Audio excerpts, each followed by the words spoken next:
गाय को कहते हैं 84 लाख योनियों में गाय सबसे आखिरी योनि है। गाय के बाद क्या प्राप्त होता है? मनुष्य का देह। गाय सबसे अंतिम योनि है 84 लाख योनियों की। जो गाय तक पहुंच गया 99 रन बन गए। आहा, एक रन की कमी है, शतक हो जाएगा। तो गाय 99 रन है और मानव का तन तो शतक है। ये पा लिया, इसके बाद कुछ पाने की जरूरत नहीं होती। मानव का तन पा लिया, सब कुछ पा लिया। सच्चिदानंद रूपाय, ईश्वर सत्य है, सबको उसकी आवश्यकता। चित ईश्वर रहते कहां है? बताओ, भगवान कहां रहते हैं मैया जी? भगवान कहां रहते हैं? जोर से बोलना, मैया, ओ मैया, कहां रहते हैं भगवान? कहां? यहां? तो चलो मैं एक्सरे करा लेता हूं। यदि भगवान यहां रहते हैं तो एक्सरे करा लेंगे, आ जाएंगे यहां एक्सरे में। एक्सरे में सब चीज आ जाती है जो अंदर होती है। आएंगे भगवान एक्सरे में? आप कहते हो भगवान यहां रहते हैं, यहां यहां यहां यहां एक्सरे कराएंगे तो आएंगे? बोले नहीं आएंगे महाराज जी, मत पैसे लगाओ, नहीं आएंगे, सच्ची नहीं आएंगे। भगवान को आपने गलत जगह बिठा रखा है।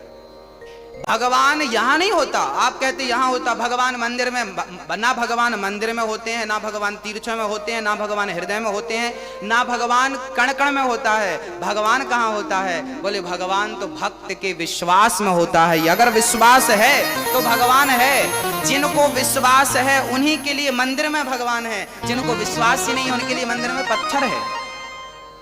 मंत्र जाप मम दृढ़ विश्वासा, पंचम भजन सुवेद प्रकाशा। भगवान कहां होता है? कहां होता है? विश्वास। प्रहलाद जी ने कहा कि ये भगवान है। हिरण्यकश्यपु ने कहा चल बोल, कहां तेरा भगवान? खंबा पर है। प्रहलाद जी ने इशारा कर दिया, इस खंबे पे है। हिरण्यकश्यपु ने कहा इस खंबे पे है? हाँ हाँ इस खंबे पे है। जो खड़ग निकाल कर प्रहार किया, खंबा टूट गया। कहां है तेरा भगवान? अब भगवान को लगा कि यदि मैं आज नहीं निकला तो मेरे भक्त का वचन मिथ्या हो जाएगा, फिर कौन यकीन करेगा? तो भक्त के वचन को सिद्ध करने के लिए भगवान नरसिंह को प्रकट होकर यह कहना पड़ा कि मेरा भक्त जिस तरफ इशारा कर दे मैं वहीं हूं। भगवान कहां? बोले भक्त की जहां हां भगवान वहां। भक्त की हां भगवान वहां। आपकी जहां हां है, ईश्वर यहां है, बस ईश्वर वहां है। प्रेम चाहिए। दही में, दूध में मक्खन होता है कि नहीं? घी होता है कि नहीं? क्या जरूरत पड़ती है? जरूरत किस चीज की है? अब दूध को कोई लिए घूमे, भाई साहब इसमें मक्खन तो है नहीं, हमें लगता गलत दूध दे दिया, हमें मक्खन वाला दूध चाहिए। एक सज्जन बोले दुकानदार से, भाई साहब दूध देना। दूध दिया। अरे बोले ये दूध नहीं, मक्खन वाला दूध चाहिए। अरे भाई इसमें मक्खन है। अरे भाई पागल समझ रहे यार, मक्खन दिखाई पड़ता हमें, होता तो पागल समझ रहे हो, हम पढ़े लिखे लोग हैं। अब बताइए दूध में मक्खन है पर उसे नजर नहीं आ रहा। भाई साहब तुझे नजर तब आएगा जब तुझे विधि पता होगी। दूध का दही बनता है, दही का फिर मंथन होता है, और जब मंथन होता है तो फिर आपको ऊपर ही मक्खन के दर्शन हो जाते हैं। फिर आपको अंदर हाथ डालने की भी जरूरत नहीं पड़ती। छाछ छाछ नीचे, मक्खन मक्खन ऊपर। बस जैसे दूध के कण कण में घी विद्यमान है, मक्खन विद्यमान है, ऐसे ही सृष्टि के कण कण में मेरा कन्हैया है। पर दही का जब तक मंथन ना किया जाए मक्खन तक पहुंचना पॉसिबल नहीं है। ऐसे ही जब तक भक्ति ना की जाए, प्रेम ना किया जाए, तब तक उस कृष्ण तक पहुंचना भी संभव नहीं है। प्रेम के मंथन से ही, भक्ति के मंथन से ही परमात्मा रूपी मक्खन प्रकट होता है। भक्तों, भगवान चित स्वरूप है, हम सबके भीतर हैं। तुलसीदास जी कहते हैं सत्यवत नहीं, उसके हृदय में ईश्वर सत्यम ब्रूयात्। ईश्वर का नाम है आनंद। आनंद ही आनंद है। संसार में जो भी आनंद हमें प्राप्त हो रहा है वो ईश्वर का स्वरूप है। करते क्या है भगवान? विश्वोत्पत्त्यादि हेतवे, विश्व की उत्पत्ति करना, पालन करना, ये मेरे कन्हैया का नित्य का काम है। हाँ, ये दुनिया को बनाना, ये दुनिया को बनाना, बना के फिर चलाना, बस इसी का काम है, बड़ा जबरदस्त इसका इंतजाम है। ये दुनिया को बनाना, बना के फिर चलाना, बस इसी का काम है, बड़ा जबरदस्त इसका इंतजाम है। ये कन्या का काम है, हमें बनाना, हमें जन्म देना। माँ के गर्भ में 9 महीने तक हमें बनाया, फिर हमें बाहर किया, जब दांत न थे तब दूध दिया। देखिए भगवान की कितनी बढ़िया परवरिश है हमारे लिए।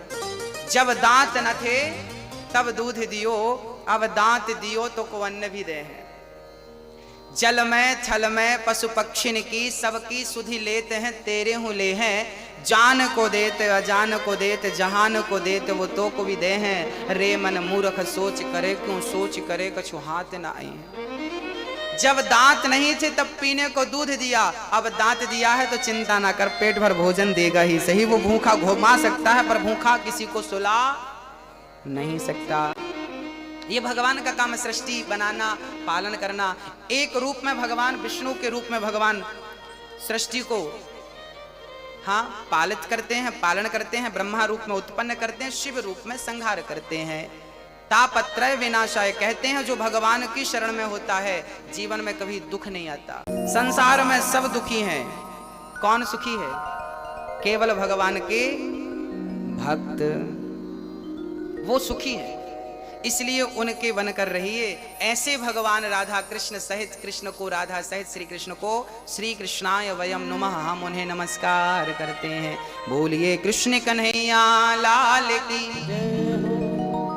यम प्रव्रजन्त मनुपेतमपेत कृत्यम, द्वैपायनो विरह कातरया जुहाव। पुत्रेति तन्मयतया तर्वोभिने दुष्टं, सर्वभूत हृदयं मुनिमानतोऽस्मि। सुखदेव भगवान का जन्म हुआ। अच्छा, भागवत जी सबसे पहले किसने किसको सुनाई आपको विदित है? श्रवण करिए। ये भागवत कितनी बड़ी है मैं आपको बताता हूं। भागवत में श्लोक कितने हैं? 18,000। कितने श्लोक है मेरी माँ? अध्याय कितने हैं? 335। स्कंध कितने हैं? 12, 12। भागवत सबसे पहले किसने किसको सुनाई पता है आपको? किसने सुनाई? सबसे पहले भगवान नारायण ने अपने पुत्र ब्रह्मा को ये भागवत सुनाई। उस टाइम भागवत कितने श्लोकों की थी? आप कभी गंगोत्री जाएं, यमुनोत्री जाएं, या मां नर्मदा के उद्गम स्थल जाएं, अमरकंटक, तो जहां से गंगा निकलती है, यमुना निकलती है, नर्मदा मां निकलती है, पता है वहां पर ना वो बहुत छोटी सी होती है। नर्मदा जी जहां से निकली है वहां तो इतनी छोटी है कि आप छलांग लगा के पार कर लो, है ना? छोटा, उनका रूप स्वरूप छोटा है, पर वही आगे जाकर के क्या हो जाता है? बड़ा हो जाता। ऐसे ही भागवत सबसे पहले जब भगवान नारायण ने ब्रह्मा को सुनाई तब ये 4 श्लोकों की थी। केवल कितने श्लोक थे? श्लोकों के बड़े सुंदर शास्त्रों में हमारे गुरुजनों ने वर्णन किए हैं। फिर वही 4 श्लोक ब्रह्मा जी ने अपने पुत्र को सुनाया, देवर्षि नारद जी को। फिर वही 4 श्लोकों की भागवत जी नारद जी ने वेद व्यास जी को सुनाई। तो वेद व्यास जी ने सोचा कि भाई 4 श्लोक हम तो समझ सकते हैं, पर संसार के तुच्छ प्राणी, अज्ञानी लोग सूत्र की भाषा नहीं जान सकते, इनको विस्तार करके बताना पड़ेगा कोई भी बात, तब ये जानेंगे। तब उन 4 श्लोकों की व्याख्या कर दी श्री व्यास जी ने, विस्तार कर दिया, इसलिए उनका नाम भी पड़ गया वेद व्यास, विस्तार करने के लिए। वेद व्यास जी का यथार्थ नाम है द्वैपायन। क्या नाम है? द्वैपायन। व्यास जी का नाम है द्वैपायन। उनका नाम जब वेदों का विस्तार किया, भागवत आदि का, उनका विस्तार के कारण नाम पड़ गया वेद व्यास। व्यास मीन्स विस्तार। विस्तार को, अधिक को संस्कृत में व्यास कहते हैं। तो वेद व्यास नाम। अच्छा, वेद व्यास जी के पुत्र हुए हैं। एक बार क्या हुआ, भगवान शंकर अपनी पत्नी माँ, हमारी माँ पार्वती से कहा, देवी आज आप बड़ी उदास हो। पार्वती ने कहा, प्रभु मुझे चिंता सता रही है, मैं आपसे बिछड़ना नहीं चाहती, मैं मरना नहीं चाहती, कुछ ऐसा करो कि मैं मरूं ना, क्योंकि मैं पिछले जन्म में मर गई थी, आपसे दूर चली गई थी, मुझे बिल्कुल अच्छा नहीं लगा। अच्छा, पार्वती पिछले जन्म में क्या थी? माता सती। सती दक्ष के यज्ञ में गई, जलकर भस्म हो गई, फिर बाद में वो क्या बनी? पार्वती। अब माता पार्वती ने कहा प्रभु मैं आपको एक पल के लिए भी छोड़ना नहीं चाहती। शंकर जी बोले तो फिर पार्वती ने कहा प्रभु अच्छा ये बताओ, मैं तो कई बार मर चुकी, आप कितने बार? शंकर जी बोले हम तो एक ही बार पैदा हुए हो तब से आज तक है, हम बार बार पैदा नहीं होते, हम मरते हैं। भाई जो मरेगा वो पैदा होने की उम्मीद, मरेगा ही नहीं, सवाल ही नहीं खड़ा होता दोबारा पैदा होने का। पार्वती जी ने कहा आपने कभी मरे ही नहीं आप? शंकर जी बोले क्या चाहती हो, मर जाए? पार्वती जी बोली हम नहीं चाहते कि आप मरे, पर ये बताइए कि आप कभी नहीं मरते, इसका राज क्या है? शंकर जी बोले हमने अमर कथा सुन रखी है, और जो अमर कथा श्रवण कर लेता है वो कभी मरता नहीं, मृत्यु के चक्कर से सदा सदा के लिए मुक्त हो जाता है। पुनरपि जननम पुनरपि मरणम पुनरपि जननी जठरे शयनम भज गोविंदम गोविंदम भज मूढ़मते। आद्य शंकराचार्य जी ने कहा है कि जो गोविंद का भजन करता है, जो गोविंद की शरण में रहता, भज गोविंदम गोविंदम भज मूढ़मते। मूढ़मते मतलब हम, मूढ़मते मतलब अज्ञानी लोग है, अज्ञानी लोग। तू गोविंद का नाम जप, इसलिए जप ताकि तू यदि जपेगा तो आने जाने के चक्कर से, पुनरपि जननम पुनरपि मरणम, इस चक्कर से सदा सदा के लिए तू मुक्त हो जाएगा। पार्वती जी से शंकर जी ने कहा मैंने उस नाम को बहुत जपा है, कथा सुनी है, इसलिए मैं मरूंगा ही नहीं। 7 दिन बाद राजा परीक्षित से सुखदेव जी ने यही पूछा राजन क्या आप मरोगे? परीक्षित ने कहा प्रभु मैं तो आत्मा हूं, आत्मा अविनाशी है, कभी नहीं मरती। जो भागवत सुन लेता है वो अपने स्वरूप को जान लेता है, वो इस बात को जान जाता है कि मैं कभी मरूंगा ही नहीं, क्योंकि वो अपने आप को शरीर नहीं आत्मा समझने लगता है। इसलिए शंकर जी ने कहा देवी, पार्वती जी ने कहा तो हमें भी वो कथा सुनाओ जिससे आप मरते नहीं हैं। शंकर जी बोले चलो। अब शंकर जी पार्वती को लेके अमरनाथ चले गए। अमरनाथ के जंगल में डमरू बजाई, सारे पशु पक्षी भाग गए, पर एक छोटा सा शुक मीन्स तोता। अच्छा ये तोता कौन था? जब राधा जी धराधाम में लीला करने आई, आज शायद बात होगी आपके बात होगी आज या कल, आज कहां कहां चलेंगे मैं आपको बता। अच्छा मैं 2 दिन की रूपरेखा बता देता हूं, इन 2 दिन में हो सकता कुछ जगह आज जाएं कुछ जगह चले, इसलिए मैं समझा देता हूं। हम लोग 84 कोस की परिक्रमा में भांडीव वन चलेंगे, है ना? कहां चलेंगे? भांडीव वन में क्या हुआ था? भांडीव वन में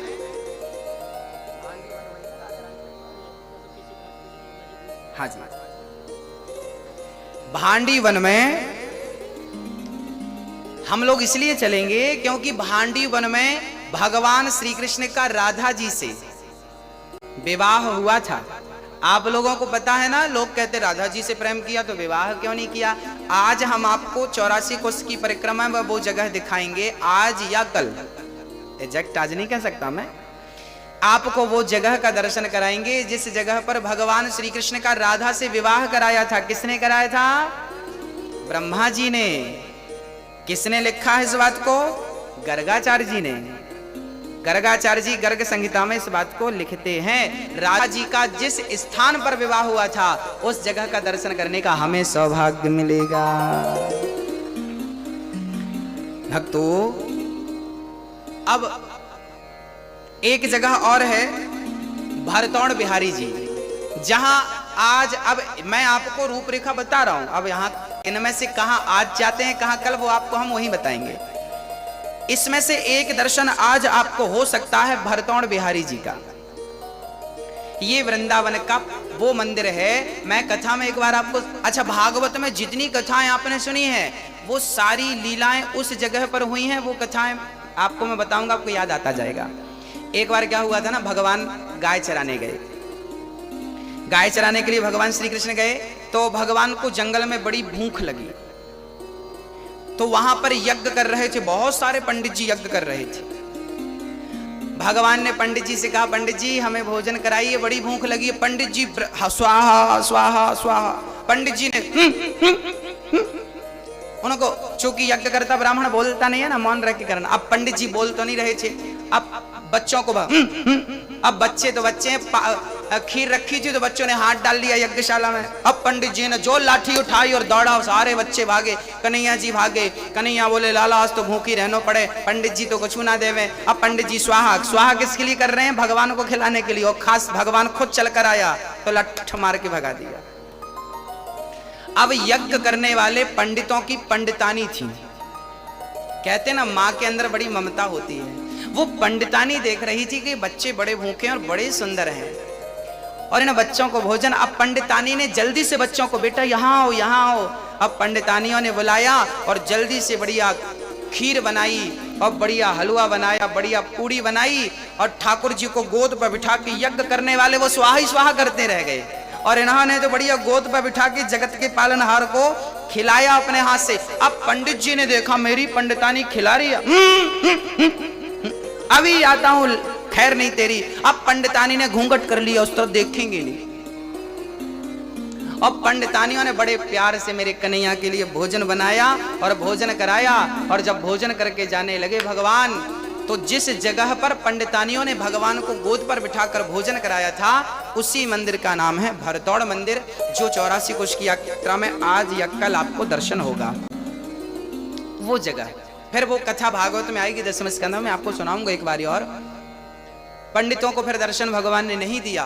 फिर वो जब भगवान चले गए तब हवन करते ब्राह्मणों को आकाशवाणी हुई, अरे पंडितों जिसके लिए तुम हवन कर रहे हो वो तो तुम्हारे द्वारे पर आया, तुमने डांट कर भगा दिया। अब तो सारे पंडित रोने लगे, प्रभु अपराध हो गया, हम आपको पहचान नहीं सके, बड़ी गलती हो गई, क्या करें प्रभु। तब भगवान ने कहा अपनी पत्नियों का दर्शन करो, तुम्हारी पत्नियों का दर्शन करोगे तो तुम्हारी पत्नियों में ही अब भगवान का दर्शन होगा। तब वो पंडित लोग जाकर अपनी पत्नियों का दर्शन किया कि तेरी गोद सफल हो गई, जो तेरी गोद में आज जगत का पालनहार बैठ गया और तेरे वो हाथ सफल हो गए जिन हाथों से तूने जगत के पालनहार को भोजन करा दिया। तब अपनी पत्नियों का दर्शन किया।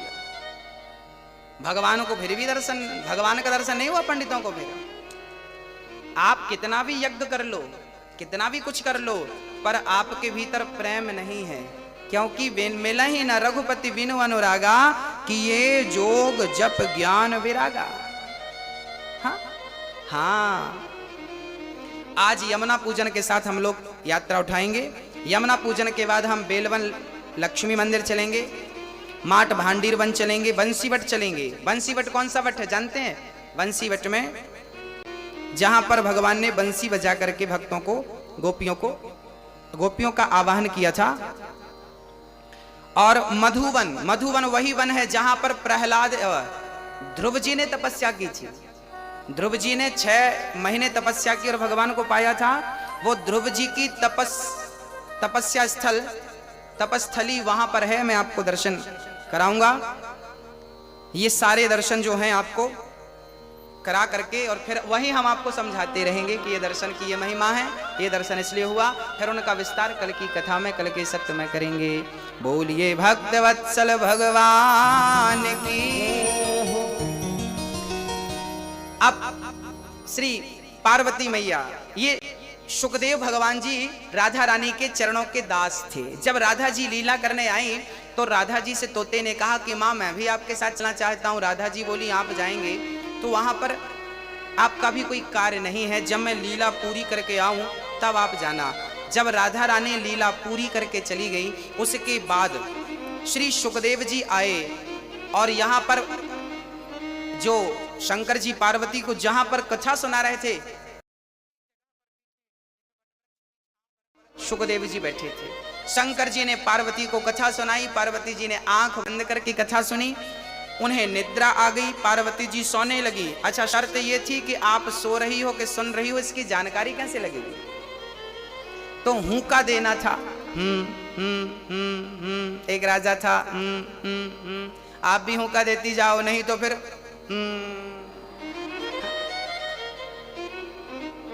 बोलो राधे। आप लोग भी हुक्का देते जाना, थके हैं आप लोग, नींद आ सकती है। शंकर जी हुक्का सुनते गए। अच्छा, पार्वती जी सो गई ना तो तोता हुक्का देना शुरू कर दिया, और जब तोते ने हुक्का दिया, कथा पूरी हुई, शंकर जी ने जयकारा लगाई, बोलिए वृंदावन बिहारी। अब उनकी नींद खुली। पार्वती जी ने कहा स्वामी जी आगे क्या हुआ, फिर क्या हुआ? शंकर जी ने कहा कथा तो पूरी हो गई, आप कहाँ थी? मैं सो गई थी। अच्छा, तो फिर हुक्का तो बराबर मिला, जवाब किसने दिया? अब शंकर जी ने पलट कर देखा तो तोता बैठा था। शंकर जी ने त्रिशूल निकाला, चोरी से तुमने कथा सुनी, त्रिशूल निकाल कर दौड़े। व्यास जी की पत्नी मासिक धर्म से निवृत्त होकर के अपने केस सुलझा रही थी। वो तोता दौड़ता हुआ आया, उड़ता हुआ, और माँ के गर्भ में व्यास जी की पत्नी के मुख से गर्भ में चला गया। शंकर जी ने कहा देवी, हमारा चोर तुमने अंदर स्थान दिया है, अपने गर्भ में जल्दी से निकालो। व्यास जी की पत्नी ने कहा शंकर जी आपका चोरी क्या हो गया? आपके पास ऐसा क्या है कि कोई चुराएगा? चोर सारे मंदिर में जाते हैं, शंकर जी के मंदिर में नहीं जाते। चोरों को शंकर जी के मंदिर में मिलेगा ही नहीं। और शंकर जी भी बड़े भोले भाले हैं। एक बार एक चोर शंकर जी के मंदिर में पहुंच गया, कुछ नहीं मिला तो शंकर जी के ऊपर घंटा लटक रहा था, टन टन टन बड़ा। चोर को लगा यार इसको बेचूंगा तो मिल जाएगा 2-4 हजार रुपए।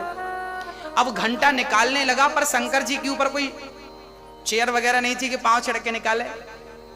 अब कुछ था नहीं तो उसने शंकर जी की पिंडी पर, शिवलिंग पर, शंकर जी पर खड़ा हो गया और शंकर जी के ऊपर खड़ा होकर घंटा उतारने लगा। तो शंकर जी प्रकट हो गए, बेटा दुनिया पुष्प चढ़ाती है, आज तूने अपने आप को चढ़ा दिया, मैं बहुत प्रसन्न हूं, बोल क्या चाहता है?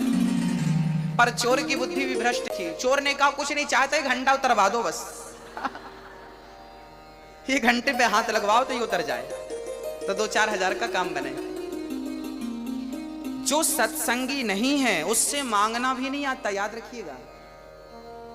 मांगना भी सबको नहीं आता, पता है? हम लोग तुच्छ सी चीजें मांगते हैं। भगवान के सामने, भगवान के दरबार में जाकर कभी छोटी छोटी चीजें नहीं मांगनी चाहिए। क्या मांगना चाहिए? हाँ मैया, क्या मांगना चाहिए? भगवान से कभी कुछ नहीं मांगना चाहिए। कन्हैया हम तुझसे मांगने नहीं आए, हम तुझसे तुझको मांगने आए हैं, आपसे आपको मांगने आए। हम आपसे चाहते हैं, आपको चाहते हैं, आपसे नहीं चाहते। हम आपसे क्या करेंगे चाह करके? हमें कोई चाह नहीं, इच्छा नहीं। हमें सब तो दिया मेरे बिहारी जी ने, बिना मांगे दिया। अब क्या चाह बताओ? वृंदावन का वास दे दिया 7 दिन के लिए, और क्या चाहिए? यहां पर तो हमारे रसिक भक्त कहा करते हैं कि प्रभु नाली का पानी पीना पड़े तो मैं नाली का पानी पी लूं, भक्तों का जूठन खाना पड़े, आप पत्तल में खाके जो फेंक देती हो वो चाटना पड़े, खाना पड़े, मैं वो खा लूंगा, पर बिहारी जी मुझे ब्रज से कभी दूर मत करना, मैं जूठन खा लूंगा। मैं आपकी रज नहीं छोड़ना, मतलब मैं वृंदावन को नहीं छोड़ना चाहता। ऐसी बात यहाँ के रसिक भक्त कहा करते हैं। यहाँ का बास बहुत बहुत पुण्य से मिलता है मेरी माँ, बहुत पुण्य से। इसलिए यहाँ आप आ गए हैं, ये आपकी खुशनसीबी है। यहाँ बिहारी जी आपको जितने दिन रोक के रखे हैं, ये बिहारी जी की कृपा से निकले। तो गोपियों ने वस्त्र धारण कर लिए। व्यास जी ने कहा वाह, मेरा जवान बेटा गया, तुम्हें लज्जा नहीं आई और मुझे देखकर लज्जित होती हो?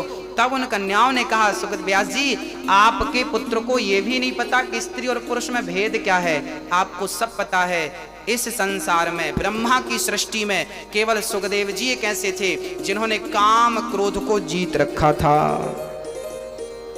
आज हमारी एक मैया नाराज हो गई, गुरुजी 2 घंटे हो गए हमें खड़े, कोई सुनवाई नहीं हो रही, हम जा रहे हैं वापस, हम जा रहे हैं।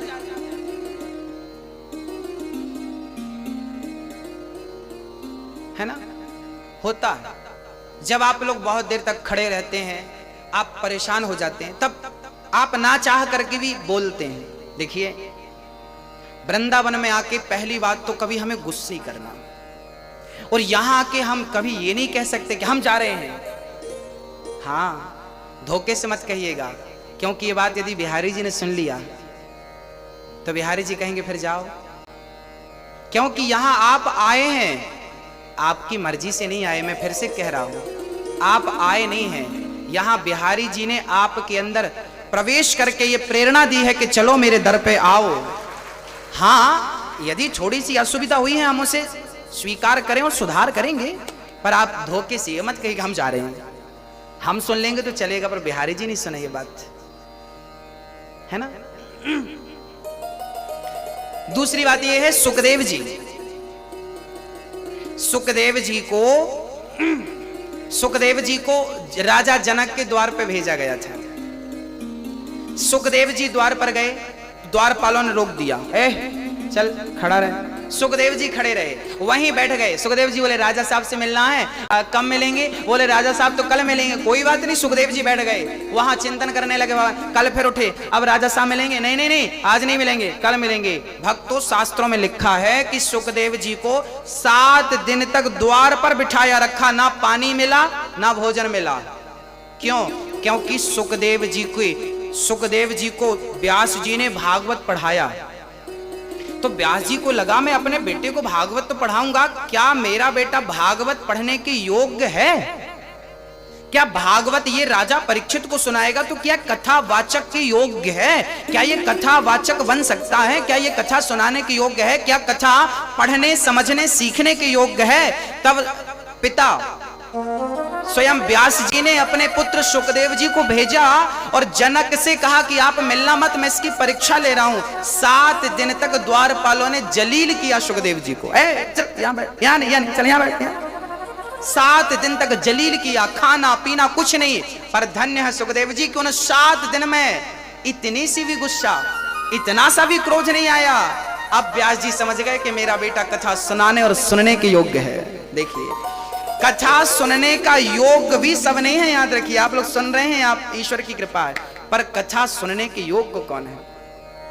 सुनाने की काबिलियत किसके अंदर है? जिसके अंदर गंभीरता हो, सहनशीलता हो। हाँ, ये नहीं कि हम आए और हम बस गुस्सा करने ना। शांति, समुद्र कभी अपनी मर्यादा नहीं छोड़ता। हमें भी अपनी शांति की मर्यादा, शांति का परिचय नहीं छोड़ना चाहिए। सुखदेव जी 7 दिन के बाद जब राजा जनक से मिले, वार्तालाप हुई, कोई शिकायत नहीं कि साहब हम 7 दिन से खड़े रहे आपके द्वार पे, हम मिले ही नहीं और हम जा रहे हैं, तो मत मिलो ना। ये लक्षण नहीं है। ये हम तुच्छ लोग हैं ना, हमें बात बात पर गुस्सा आता, क्रोध आता।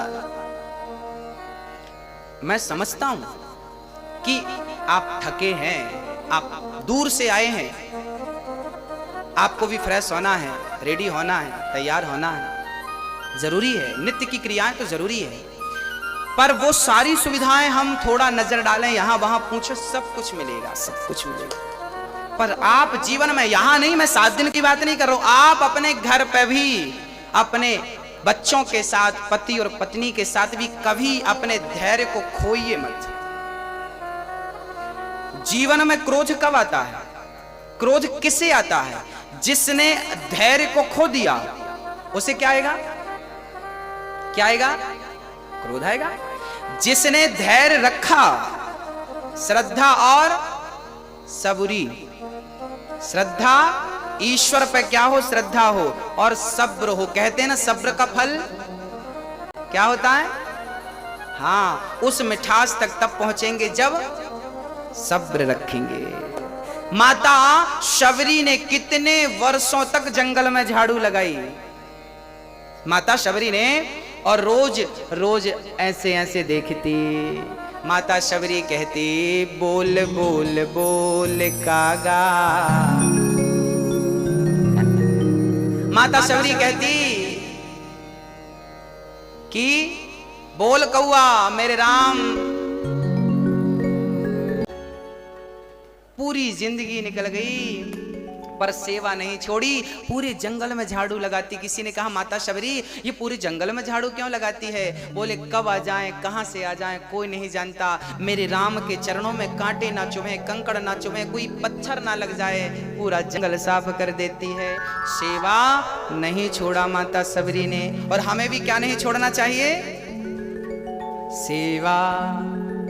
माता शबरी राम की सेवा क्या करती थी? झाड़ू लगाकर अपने गुरु जी के बर्तन धुलती थी, गुरु जी के चरणों की सेवा। जिस रास्ते से गुरु निकलते झाड़ू लगा देती। वो राम को नहीं जानती थी पर गुरु को जानती थी, और गुरु को जान गई तो गुरु ने राम तक पहुंचा दिया। यही गुरु का काम है। जो गुरु तक पहुंच जाता है वो राम तक पहुंच जाता है। इसलिए जीवन में गुरु की आवश्यकता होती है, क्योंकि गुरु तक शबरी पहुंची तो राम तक पहुंची। माता शबरी को राम तक किसने पहुंचाया? मतंग मुनि ने। आपके गुरु का नाम क्या था? जब गुरुजी मरने लगे, जब जिस दिन राम जी का वनवास हुआ उस दिन मतंग मुनि ने अपना शरीर पूरा किया। पर मतंग जी जब जाने लगे तो माता शबरी बोली गुरुजी कहाँ जा। देखो शबरी कितनी भोली थी, वो ये भी नहीं जानती थी कि मरना क्या होता। गुरुजी मरने लगे, सब बोले गुरुजी जा रहे हैं, सब रोने लगे गुरुजी। अब शबरी आई और गुरुजी कहाँ जा रहे हैं? बेटी हम जा रहे हैं। गुरुजी हमें भी ले चलो। शबरी कहती गुरुजी हमें भी साथ ले चलो। गुरुजी बोले बेटी अभी तू मत जा, अभी मैं जा रहा हूँ। शबरी बोली प्रभु गुरुजी मेरे तो माई बाप आप हो और आप ही चले गए, मैं किसके भरोसे रहूंगी, मैं कैसे रहूंगी प्रभु। तब गुरुजी ने कहा शबरी तू अपनी कुटिया पर रहना और बस रोज झाड़ू लगाकर राम का रास्ता साफ करते रहना, वो राम आएंगे। शबरी बोली कि आएंगे तो मैं पहचानूंगी कैसे गुरुजी? गुरुजी ने कहा दो भाई होंगे, एक गोरा होगा एक सांवला होगा और दोनों के हाथ में धनुष और बाण होंगे। आप जब जिसको देखना और जिसको देखने से नेत्रों में जल आ जाए, प्रेम उमड़ जाए, समझ लेना कि वही मंजिल है जहां तुम्हें पहुंचना है, वही राघव है। और शबरी माता झाड़ू लगाती और गुरु के वचनों पर विश्वास कर लिया कि गुरु ने कहा है तो आएंगे जरूर। बस क्या कहा है? गुरु ने कहा है तो आएंगे जरूर। बस सब भूल गई, दुनिया को छोड़ दिया, बस झाड़ू लगाने का गुरुजी ने कहा है। झाड़ू लगाती और राम का वही चिंतन, गुरुजी ने कहा सांवले हैं धनुष बाण हैं तो वो सांवले रंग का चिंतन करती, धनुष बाण का चिंतन करती और बस वो देखती बुढ़ापा आ गया। आज जब साधु संतों के बीच में राम जी पहुंचे, साधुओं ने कहा प्रभु आप हमारी कुटिया में चरण रखो।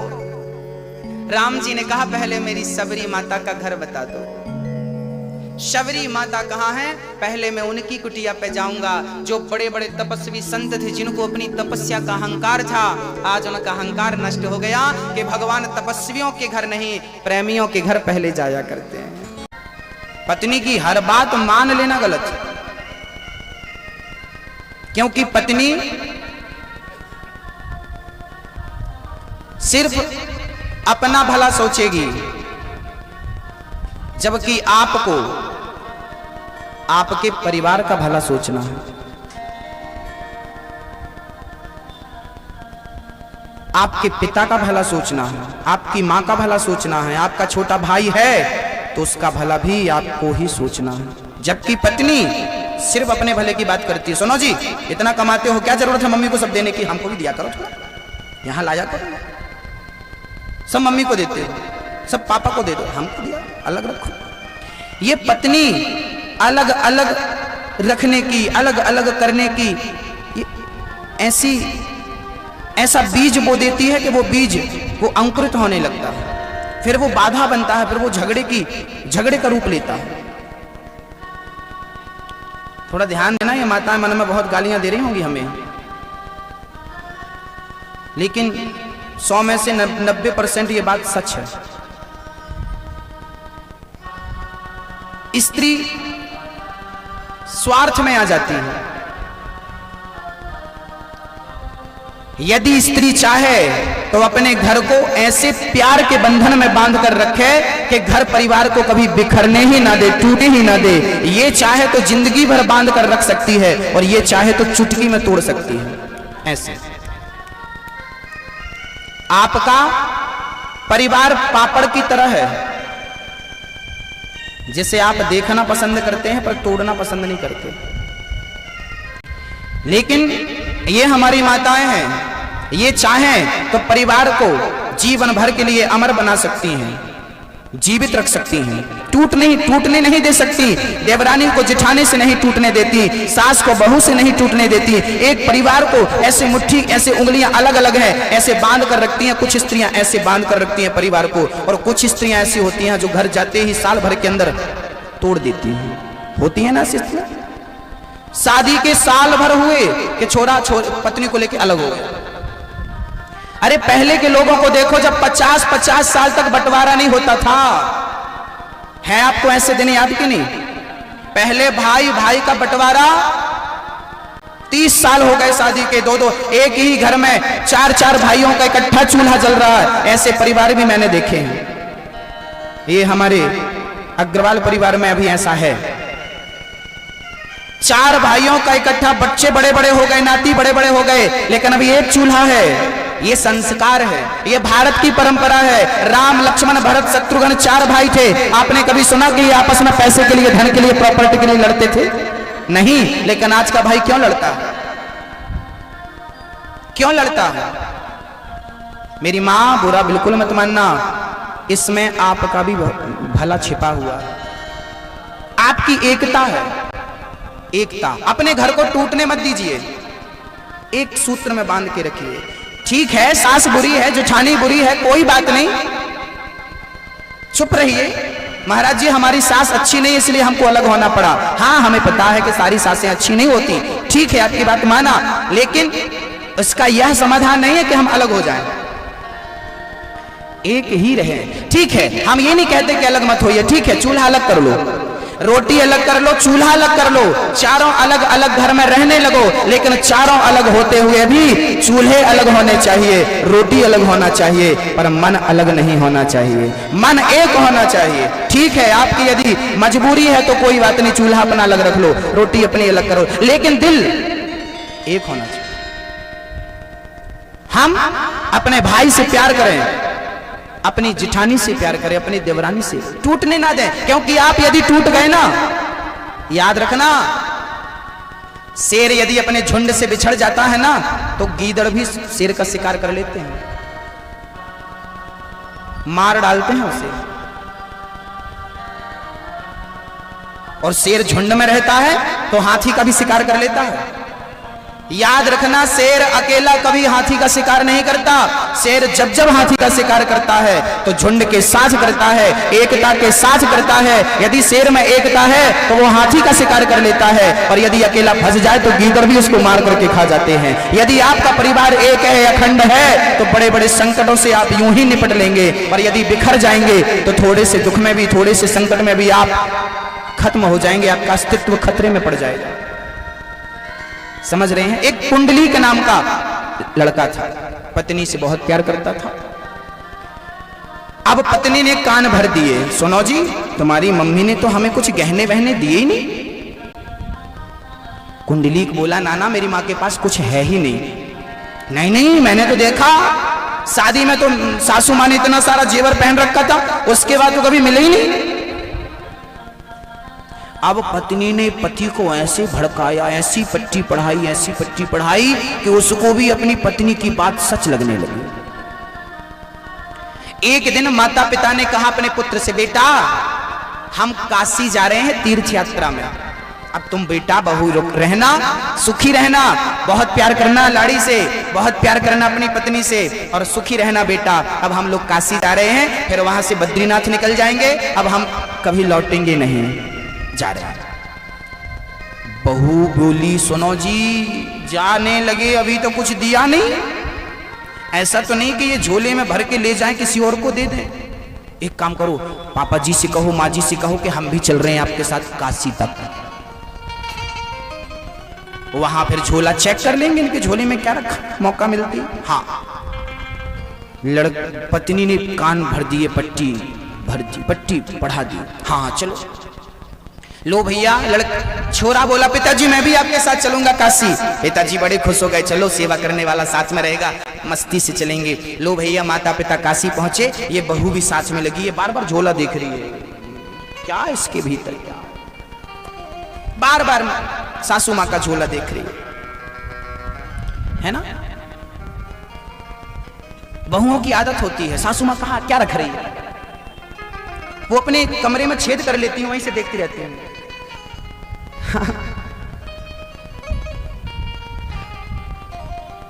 सासू माँ क्या कर रही है, कहां क्या रख रही है, किसको क्या। और बहुएं तब ज्यादा और अलर्ट हो जाती हैं जब ननंद आती है। ननंद आई तो बहू सावधान हो गई, अब सासू माँ बांध कितना सारा देगी। रीत है, बाजना की नहीं।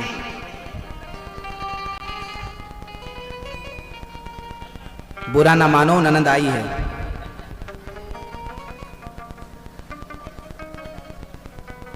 चले गए काशी के एक धर्मशाला में, माता पिता रुके, कुंड लिख के। एक कमरे में माता पिता रुके हैं, दूसरे कमरे में ये दोनों पति पत्नी बेटा बहू रुके हैं। अब कुंडलीक रात के 12 बजे पहरा दे रहा है। 1 बजे जाग गए रात को और देखा कि दरवाजा की कुंडी खुली होगी तो मैं अंदर जाके झोला उठा के ले आऊंगा, चेक करके रख दूंगा। 1 बजे से मौका देखता देखता रात्रि के सवेरे के भोर के 4 बज गए, पर अभी तक कोई मौका नहीं मिला। उसी समय कुंडली को कुछ नजर आया। क्या नजर आया वो बहुत ध्यान से सुनना। 3 स्त्रियां आई गंगा जी की तरफ से। 3 स्त्रियां आई। वो धर्मशाला पर जहां वो रुके थे वहां एक पुराने महात्मा रहते थे, साधु जी। वो 3 स्त्रियां आई, महात्मा के पास गई। वो कपड़े गंदे पहन कर आई थी और वहां से साफ स्वच्छ कपड़े पहन करके वो आई। कुंडलीक ने देखा ये गंदे कपड़े पहन कर गई और वहां से बड़े निर्मल साफ स्वच्छ कपड़े पहन कर आई। कुंडलीक से रहा ना गया, उस बच्चे ने टोक दिया, देवियों जरा रुकिए, ये आप कौन हो, कहां से आई हो, और ये रात्रि के अभी सवेरे के 4 बजे और कहां गई थी बाबा जी के पास। उन तीनों कन्याओं ने मुस्कुराते हुए कहा, बेटा हम, ये गंगा है, ये यमुना है, ये सरस्वती है, हम तीनों गंगा यमुना सरस्वती हैं। अच्छा आप गंगा मैया हो? हाँ। तो आप ये कपड़े गंदे पहन के कहां गई थी? गंगा मैया जी बोली कि पापियों के पाप धुलते धुलते हम गंदी हो जाती हैं। जब पापी लोग हम में स्नान करते हैं ना तो हम गंदी हो जाती हैं, और अभी 3-4 दिन से हम कुछ ज्यादा ही गंदी हो रही हैं। बेटा आश्चर्य से बोला, क्यों 3-4 दिन से ऐसा क्या हुआ? गंगा मैया बोली, जब से तुम यहां आए हो ना तब से हम कुछ ज्यादा ही गंदी हो रही हैं।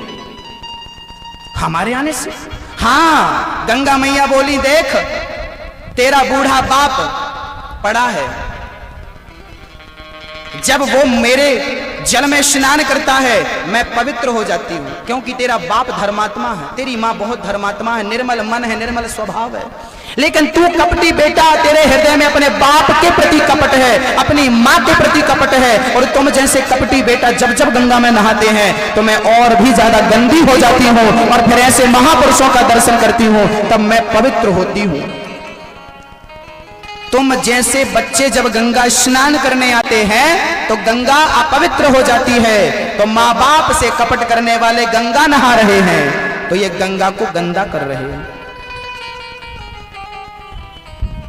ये घटना कलयुग की है, इसे कहानी मत समझ लीजिएगा।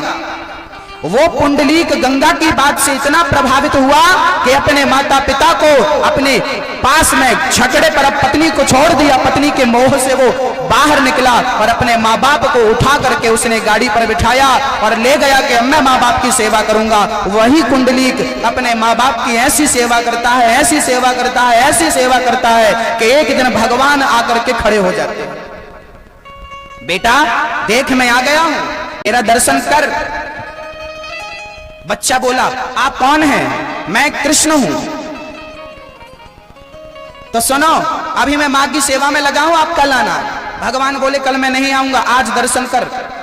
तो वहां पर वो माँ बाप की सेवा कर रहा था, इस गोद में पिता का सर, इस गोद में माँ का सर दबा रहा था। माँ का सर, एक ईंट पड़ी थी, एक ईंट फेंक दिया बाहर तरफ और कहा कि इसमें खड़े हो जाओ, जब तक हम माँ की सेवा नहीं कर लेते हम बाहर नहीं आ सकते। वो ईंट पर खड़े हो गए भगवान, और वो आज तक ईंट पर खड़े हैं। जानते हो ये कहां की चर्चा है? जानते हो? नाम सुना है कभी विट्ठल भगवान का? महाराष्ट्र में जैसे वृंदावन में बिहारी जी हैं, बांके बिहारी, ऐसे महाराष्ट्र में विट्ठल भगवान है, विठोबा विट्ठल भगवान। वो माता पिता की सेवा कर रहा था, भगवान खड़े थे। उसी समय माता पिता, संयोग देखिए, भगवान ने उनके माता पिता को अपने अंदर लीन कर लिया, और जब ये माता पिता मर गए तो उस बेटे को माता पिता का दुख बर्दाश्त ना हुआ, माँ बाप का बिछोह बर्दाश्त ना हुआ, और वो भी माँ बाप का चिंतन करते करते प्राण त्यागता है। 3 विमान आते हैं और विमान में बैठ के ये तीनों अपने भगवान के परम धाम को चले जाते हैं केवल माँ बाप की सेवा करके। और भगवान उसी ईंट पर खड़े हैं, बोले जब तक तू मुझसे मिलने नहीं आएगा तब तक मैं तेरा इंतजार करता रहूंगा। आज भी वहां पर ईंट के ऊपर भगवान खड़े हैं, और विट्ठल भगवान के नाम से पूरी दुनिया उन्हें आज भी जानती है। आज भी उनका मंदिर वहीं पर उसी जगह पर है, और वहां वो ईंट पर खड़े हैं। कलयुग के अंत में वही बालक फिर आएगा और भगवान उससे मिलकर फिर से विग्रह को फिर भगवान अपने परम धाम को ले जाएंगे। कलयुग के भक्तों के लिए भगवान यहां पर खड़े हैं। तो कृपया अपने मां बाप को ही भगवान के नजरिए से देखिए। पति कौन होता है मेरी मां? परमेश्वर होता है। पति कौन होता है? कितने पति होते हैं? आपके कितने हैं?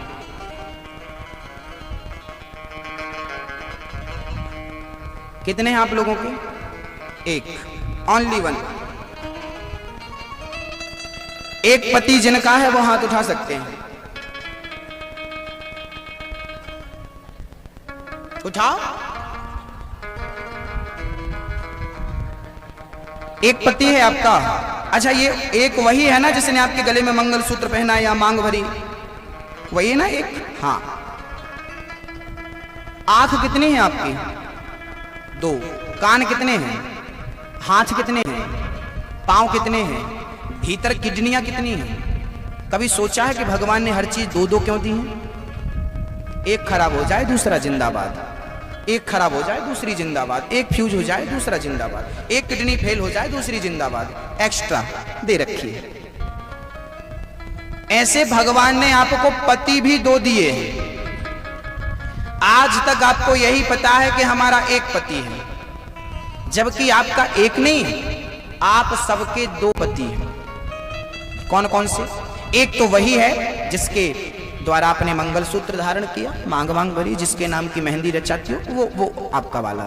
एक दूसरा भी है जिसको आप कहती हो, तुम में हो एक अगोचर। गाइए जरा। तुम में हो एक अगोचर, सबके प्राणपति स्वामी।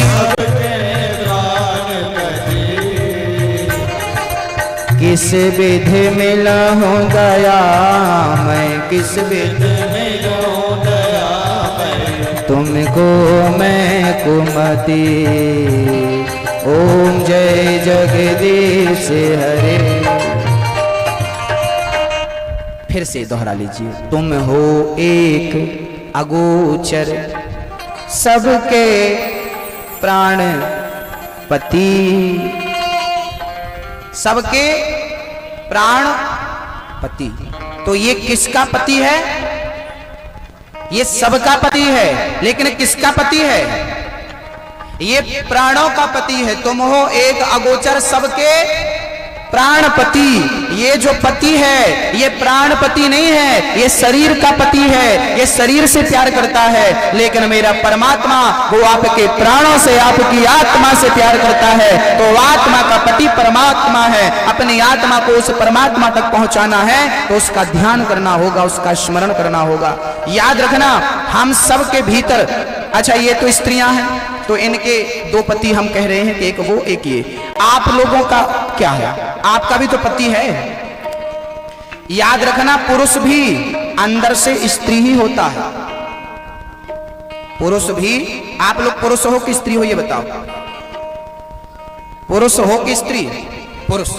पुरुष हमारा, हम तो पुरुष हैं। शरीर से पुरुष हो कि आत्मा से?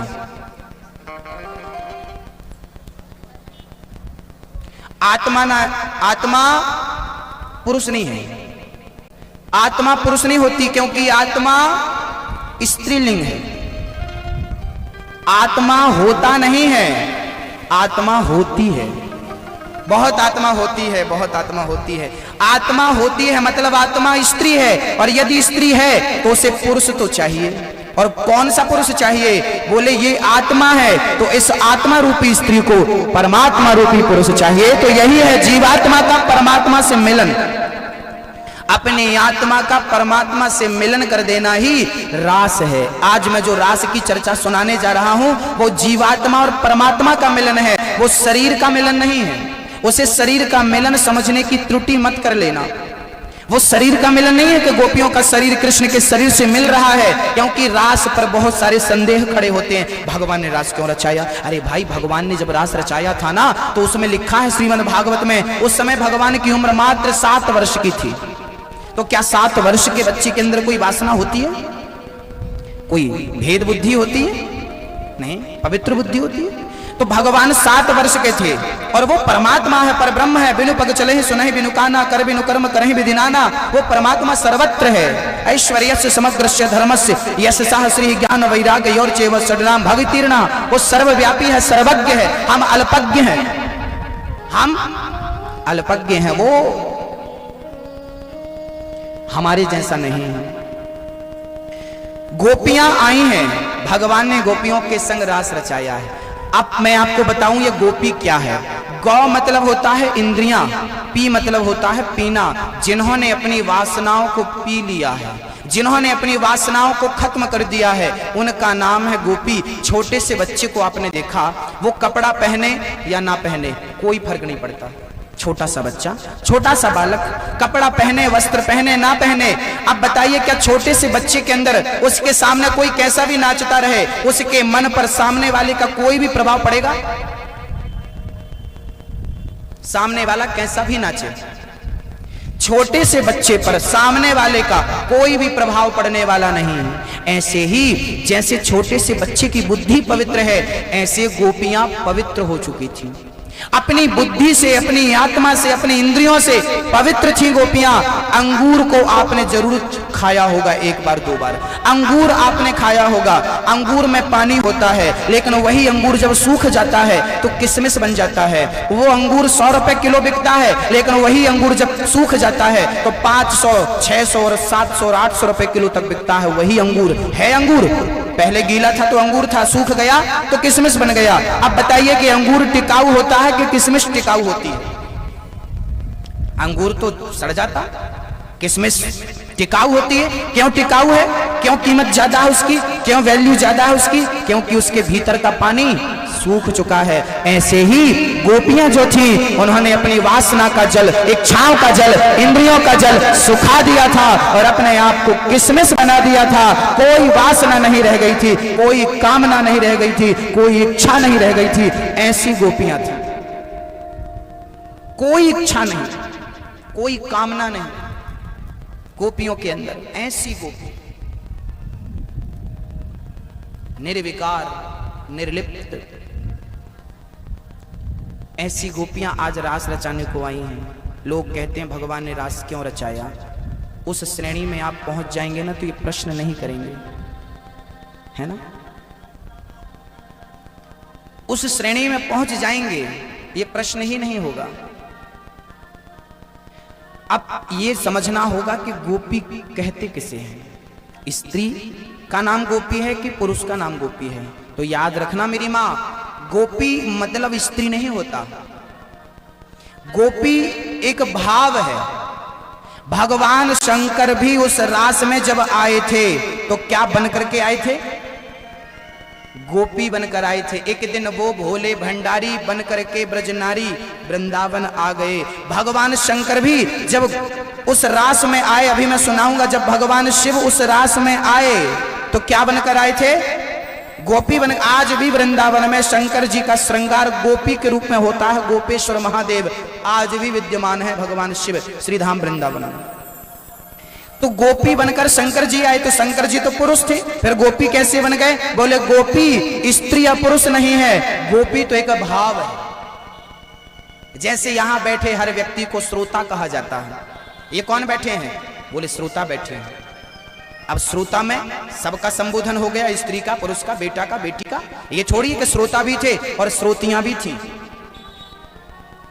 श्रोतियां मतलब स्त्रियों को अलग से थोड़ी संबोधित किया जाएगा। श्रोता में सब आ गए। जैसे श्रोता कहने से सबको संबोधित हमने कर दिया, ऐसे ही गोपियां कह दिया तो गोपियों में स्त्री, पुरुष, बच्चा, बच्ची, मतलब जो भगवान के परम भक्त थे सब उस गोपी में शामिल होकर के भगवान के संग रास रचा रहे हैं। केवल स्त्री नहीं, वहां पुरुष भी थे स्त्री के रूप में, उस भाव में थे। क्योंकि प्रेम का नाम गोपी है, भाव का नाम गोपी है, स्त्री का नाम गोपी नहीं। रास रचाते हैं भगवान गोपियों के संग, बहुत प्रेम से रास रचाया भगवान ने। गोपियों को स्वीकार कर लिया भगवान ने। गोपियां कहते हैं आप हमारे पति हो, संसार का पति तस्वीर की तरह है, साक्षात पति तो आप हो, हम आपको छोड़कर कहां जाएं। गोपियों के संग भगवान ने रास रचाया। गोपियों को अभिमान आ गया, मैं बड़ी सुंदर हूं, बड़ी सुंदर हूं, देखो भगवान मेरे संग नाच रहे हैं। कभी कभी हमें अपनी उपलब्धियों का अभिमान आ जाता है। क्यों आता है? क्योंकि हम ये मान बैठते हैं कि इस उपलब्धि के जिम्मेदार हम हैं। बहुत ध्यान से सुनना मेरी मां, कभी कभी हमें अहंकार आ जाता है। क्यों आता है? क्योंकि हम उस उपलब्धि को ऐसा मान लेते हैं कि हमारे द्वारा प्राप्त हुई है, हमारे टैलेंट से, हमारी मेहनत से, हमारी काबिलियत से, हमारी योग्यता से हमें ये उपलब्धि प्राप्त हुई है। हम अपने आप को कर्ता मान लेते हैं, इसलिए अहंकार को आने की जगह मिल जाती है। यदि हम अपने आप को कर्ता ना माने, ईश्वर को कर्ता बना दें, तो बताइए क्या अहंकार आएगा? कहिए दादाजी, आप में से किस किस के पास अहंकार है? हाथ उठा के हमें बता सकते हैं। कौन कौन अभिमानी है, अहंकारी है? एक भी नहीं उठा रहे हैं हाथ, सब बढ़िया है। कोई हमारे हम तो अहंकार करते नहीं। यहां करोगे भी कैसे? करोगे तो यहां से बाहर करोगे। यहां किससे करोगे अहंकार? यहां थोड़ी चलने वाला है ना। कहो हाँ, अहंकार है, बहुत अहंकारी लोग तो ऐसे चलते हैं। ये बाहर निकली जाती है छाती अहंकार से। अरे थोड़ा झुक के चलो। बबूल के वृक्ष को कभी आपने झुकते देखा? बबूल क्यों नहीं झुकता? क्योंकि कांटों से भरा होता है। और अभी आम का सीजन चल रहा है, आम का हर पेड़ आप देख लेना झुका हुआ दिखाई पड़ेगा।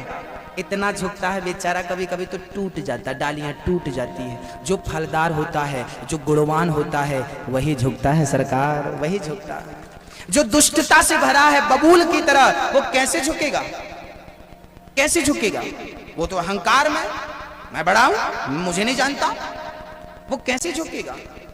सबसे पहले मेरी हाथ जोड़ के प्रार्थना आप सभी से है कि सबसे पहले ईश्वर को पाना चाहते हैं, मेरे श्याम सुंदर को पाना चाहते हैं, तो अपने अंदर के अहंकार को निकाल करके तिलांजलि दे दीजिए। जिस दिन अहंकार चला गया, रावण जैसों का अहंकार नहीं चला, तो हमारा और आपका अहंकार क्या चलेगा भक्तों?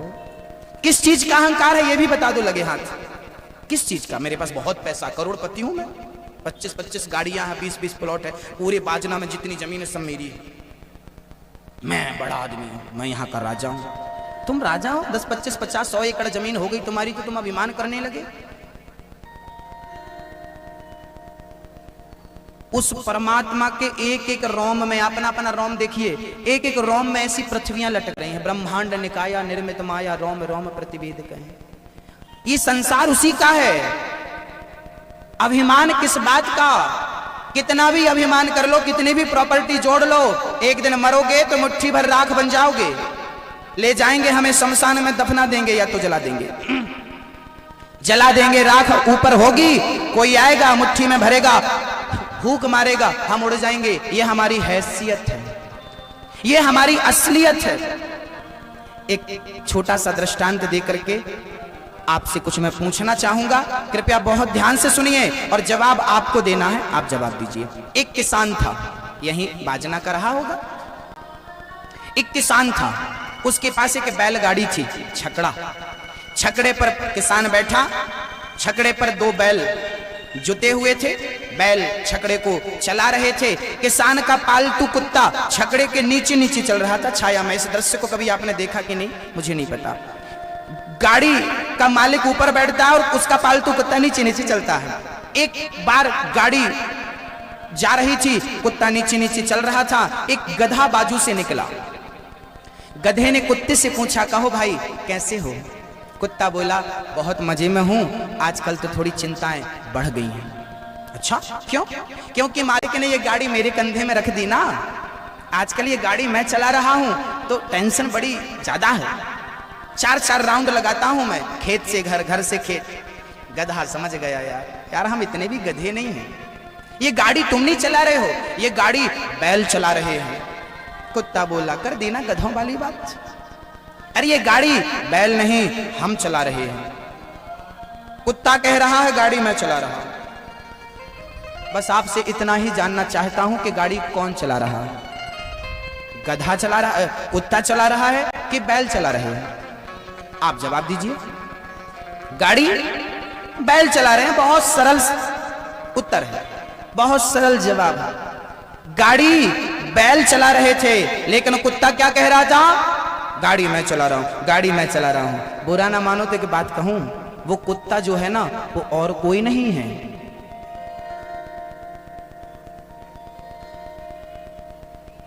जैसे गाड़ी बैल चला रहे थे लेकिन कुत्ता अभिमान बस कह रहा था हम चला रहे हैं, ऐसे ही सबकी गाड़ी, जिंदगी की गाड़ी परमात्मा चलाता है। हम अभिमान बस कहते हैं उस कुत्ते की तरह के हम कर रहे हैं, हम चला रहे हैं, हमने ये किया, हमने वो किया।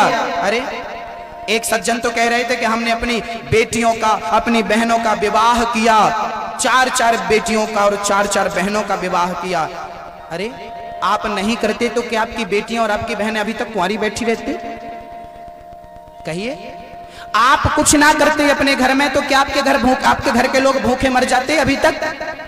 कहिए ना, जवाब दीजिए ना। आप कहते हैं हम घर को पाल रहे हैं, हम घर का पेट भर रहे हैं। आप जिस दिन मरेंगे ना, उस दिन के बाद से आपके घर के लोग भूखे नहीं मरेंगे, कहीं ना कहीं से भगवान उन्हें देगा। इसका अर्थ है कि यदि हम पालन करते हैं, यदि हम खिलाते हैं तो 2 लोगों को रोटी खिला सकते हैं, 4 लोगों को रोटी खिला सकते हैं, लेकिन पूरी सृष्टि को चींटी से लेके हाथी तक को खिलाने वाला तो ईश्वर है ना, परमात्मा है ना। इसलिए अपने आप को कर्ता मत समझिएगा, मैं कर रहा हूं ना। राम नाम एक अंक है, बाकी साधन सून। राम रहे 10 गुण है, राम बिना सब सून। एक बार 0 को अभिमान आ गया, मैं सबसे बड़ा, क्योंकि मैं संख्या को 10 गुना बढ़ाता हूं। तो संख्या बोली तू बैठ, मैं चली। संख्या निकल गई, चेक में 0 0 0 0 भर दो। बोले भंजा लेना है किसी काम का? चेक में संख्या ना हो, 0 0 हो, है चेक किसी काम का? बिना संख्या के आपका चेक, संख्या है तो 0 10 गुना बढ़ता है, और संख्या नहीं है तो 0 बटा 0 है। कितना भी, कितने 1000 0 से 0 में गुणा करो, कितना आएगा? 1 लाख 0 से 1 0 में गुणा करो, कितना आएगा? जैसे 0 10 गुना बढ़ता है संख्या सामने हो तो, नहीं तो नहीं। ऐसे ही भगवान संख्या है और हम 0 है। यदि भगवान कृष्ण को हम साथ लेकर चलेंगे तो हमारा कारोबार, हमारा घर, हमारा परिवार 10 गुना बढ़ेगा। और भगवान को छोड़ दोगे तो हम तो 0 ही थे, 0 ही हैं और 0 ही रहेंगे। राम नाम एक अंक है। गोपियों को अभिमान आ गया, मैं बड़ी सुंदर, जहां अभिमान वहां भगवान नहीं। अंतर्धान हो गए, राधा रानी को लेके राधा रानी तड़पने लगी, कृष्ण उनको भी छोड़कर चले गए। सारी गोपियां विरह में डूब गईं, व्याकुल हो गईं। हे कृष्ण कृष्ण कृष्ण कह के गोपियां धड़ाम से नीचे गिर पड़ी और कृष्ण कृष्ण कहकर पुकारने लगी, हा कृष्ण, कहाँ हो गोविंद, कहाँ हो गोपाल, कहाँ हो गोविंद। पुकार रही हैं श्री गोपियां और भगवान नहीं मिले तो लीला कर रही हैं गोपियां। और गोपियों ने विरह में एक गीत गाया, जिस गीत का नाम गोपी गीत। गोपियां कह रही हैं, श्याम सुंदर जब से आपका जन्म इस ब्रज में हुआ है तब से आपकी महिमा और बढ़ गई है। श्याम सुंदर हमें छोड़कर मत जाइए, एक बार दर्शन देकर हमें कृतार्थ कर दो। गोपियां रो रही हैं। जानते हो भगवान को पाने के लिए क्या करना पड़ता है? क्या करना पड़ता है? बच्चा अपनी कोई भी जिद पूरी कराना चाहता है तो क्या करता है? रोता है। उससे कुछ नहीं आता, रोता। वो आपसे मांगेगा हमें ये दिला दो, नहीं दिलाओगे तो रोएगा। क्या करता है मैया जी बच्चा? भैया जी क्या करता है बच्चा? रोता है। जरा अपने दिल में हाथ रखकर हमें ये बताओ कि आज तक आप में से कितने लोग हैं जो भगवान को पाने के लिए रोते हैं? ईश्वर को पाने के लिए रोते हैं। यदि रोते हैं तो मैं आपको नमस्कार करता हूं और नहीं रोते तो कृपया रोइए, क्योंकि भगवान पूजा पाठ से मिलता है कि नहीं मुझे नहीं पता। मैं जब हंस करके कहता हूँ ना पापा ये दिला दो, पिताजी ये दिला दो, नहीं दिलाते, और जब रो करके कहता हूँ तो जल्दी दिलाते हैं। रो करके बुलाओगे बहुत जल्दी सुन लेगा। इसलिए भगवान के लिए पुकारना हो, बुलाना हो तो रो करके, लेकिन इस रोने में भी सच्चाई हो। अच्छा, आप लोग रोती हो कि नहीं मैया जी? बेटा नहीं है तो रो रहे हैं, काम धंधा अच्छा नहीं चला महाराज, बहुत रो रहे। बात बात में हमारी माताएं रोती हैं, ये तो और जल्दी पालेंगी इस तरीके से भगवान को। लेकिन ये रोती गलत जगह है। ये रोती कहाँ है? परिवार के लिए, संसार के लिए, वस्तु के लिए। जिस दिन ये आंसू ईश्वर के लिए, देखो हम साइकिल चला रहे हैं, साइकिल चला रहे हैं, सीधी यदि जाने देंगे तो राजस्थान चली जाएगी साइकिल, थोड़ा सा टर्न कर देंगे तो मध्य प्रदेश में ही रहेगी। सही है? पैडल बराबर चलाओ, थोड़ा सा टर्न ही तो करना है। थोड़ा सा टर्न किया तो बाजना आ गए, थोड़ा सा टर्न कर दिया होता तो हाँ पाटन आ जाता। कौन सा गांव? हाँ रतलाम। सही, टर्न ही तो किया, सीधा जाने देते तो फलाना गांव, थोड़ा सा टर्न कर दिया। ऐसे ही जैसे साइकिल को हल्का सा टर्न किया तो दूसरी जगह पहुंच गई, ऐसे ही आप रोइए, लेकिन परिवार के लिए रोते हो, संसार के लिए रोते हो। जिस जगह पर वहां पर संसार को आपने बिठाया है, उसी जगह पर भगवान श्री कृष्ण को बिठाइए और उसके लिए रोइए। थोड़ा सा टर्न कर दीजिए, फिर आपका रोना सफल है। हे कन्हैया, जिंदगी बीत गई, अभी तक तेरे दर्शन नहीं हुए, इसलिए रोइए। और जिस दिन भगवान के लिए दो आंसू बहाएंगे ना, वो आंसू मोती बन जाएंगे। आप लोग भी रोया करिए और रो करके भगवान को पुकारा करिए, सच्चे हृदय से भगवान के लिए रोइए। और उन्हें रो रो करके, जैसी गोपियों ने पुकारा, गोपियों के मध्य में भगवान प्रकट हो गए। बोलिए कृष्ण कन्हैया लाल की। साक्षात् मन्मथ इति गोप्यः प्रगायन्तः प्रलपत्यश्च चित्रधा रुरुदुः सुस्वरम राजन। कृष्ण दर्शन लालसा, जैसे गोपियों के अंदर कृष्ण को देखने की लालसा भई, भगवान प्रकट हो गए। जब तक उत्कंठा नहीं होगी कृष्ण को मिलने की, तब तक संभव नहीं है दर्शन। तड़प जिसे कहते हैं, मछली कैसे तड़पती है पानी के लिए, ऐसे हमें भगवान को प्राप्त करने के लिए तड़पना होगा। तड़प हमारे अंदर आती नहीं है, वो दर्शन देता नहीं, और बिना तड़पे वो मिलता नहीं है। गर्मी जब पड़ती है ना तो पृथ्वी तप जाती है, दरार छोड़ देती है। जब बहुत तप जाती है तब फिर सावन की झड़ी लगती है। ऐसे ही भक्ति की आग में अपने आप को जब तक तपाएंगे नहीं, तब तक कृपा की बारिश हो नहीं सकती। यदि कृपा की बारिश चाहते हो तो अपने आप को पहले भक्ति की आग में तपाना होगा। तपाइए, हम भक्त बन के अपने आप को तपाएं, फिर देखिए कृपा की वर्षा। मीरा ने तपाया था अपने आप को, और गोपियों के मध्य में जब भगवान प्रकट हुए, अद्भुत रास रचाया भगवान, रास रचा रहे। आइए दर्शन करते हैं। गोपियों ने अद्भुत रास रचाया, भगवान गोपियों के मध्य में नाचने लगी। बड़े निष्ठुर हो कन्हैया, बड़े निष्ठुर हो तुम। हो गोपियां शिकायत कर रही हैं, कन्हैया बड़े निष्ठुर हो। लेकिन आ गए ना, भगवान बोले प्रेम को बढ़ाना था इसलिए गए थे, अब आ गए हैं, चलो रास रचाते हैं। कैसा रास भगवान ने रचाया है, एक झलक उस रास की हम यहाँ देख